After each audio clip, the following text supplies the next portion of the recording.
When you hear the word edgy, you probably think of a very specific kind of anime. Not just dark or gory, but sadistic shows that only care about their characters in as much as fetishizing their suffering for the audience. Sometimes literally fetishizing. Now, you know I love sparkles, optimism, and all things unironic, so I don't often cover this stuff on my channel, but as it turns out, edgy doesn't always mean a show hates joy. 2018's Angels of Death could certainly be called edgy. Based on an indie RPG and the manga adaptation that fleshed out its story, it's about a kid named Rachel who wakes up in a mysterious building after going to therapy and discovers that each floor of the building houses a serial killer who set traps and obstacles to kill the people they deem unworthy.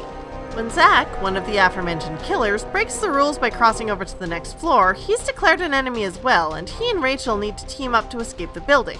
The story is layered with complications and littered with the kind of over-the-top characters and gratuitous violence and tragedy that make the edgy label make sense.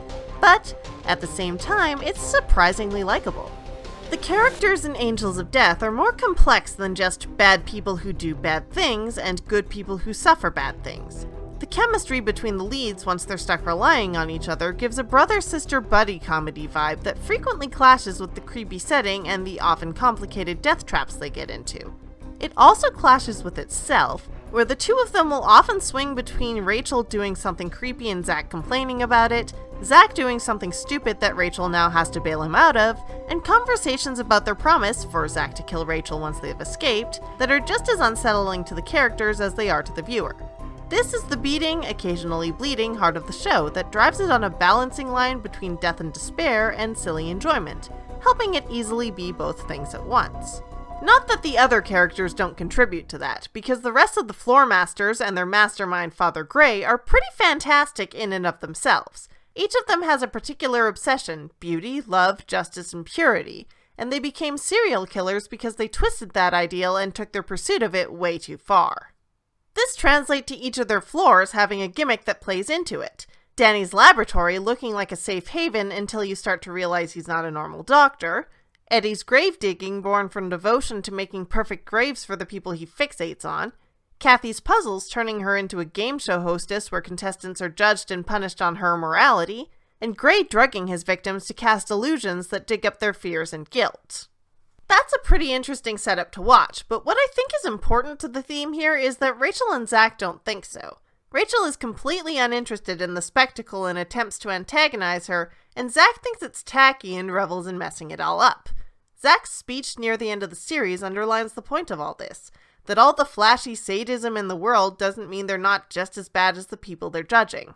That's why his floor is straightforward. He doesn't do what he does with an excuse, and while his backstory is as messed up as all of theirs, the ideal he follows is truth. Instead of saying he does what he does out of inevitable pursuit of some greater thing, he's honest with himself and everybody else that he's just a serial killer.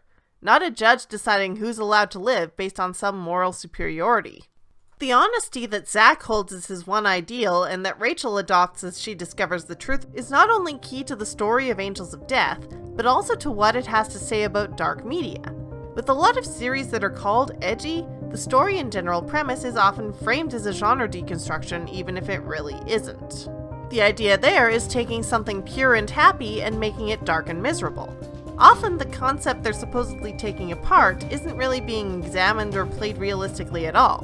In the worst cases, they're not deconstructing it, they're just insulting it. And over time, that starts to cheapen both these works and the ones that inspire them in the public eye. With Angels of Death, a horror series that cares about its cast and plays around as often as it goes for scares and gore, the focus on honesty as the ideal our messed up anti-heroes follow comes off as telling other dark properties to be honest, to own up to what they're making. Rather than go so deep into celebrating the suffering of its characters that it forgets to make us care about them period, it makes the painful moments mean something because the general tone is one that you actually want to stick around in. There are jokes. There are characters who like each other even as they insult one another.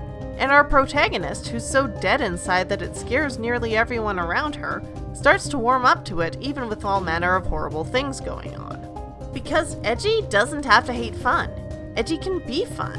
It's why we hold a place in our hearts for AMVs with overused songs about struggling in a society. Why we still laugh all these years later at Shadow the Hedgehog trying too hard to swear.